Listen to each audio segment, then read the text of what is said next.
I think the quality of these are a little bit different. This has a zipper where you don't have to attach and detach it. So you can literally just zip it up and down, and then that's for changing diapers. And then this one, you literally have to like line it up on the top, which is inconvenient when your baby's squirming.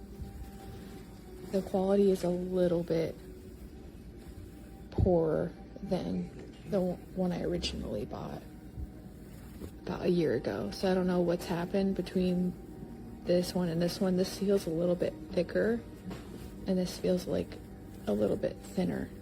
So I don't know what's going on.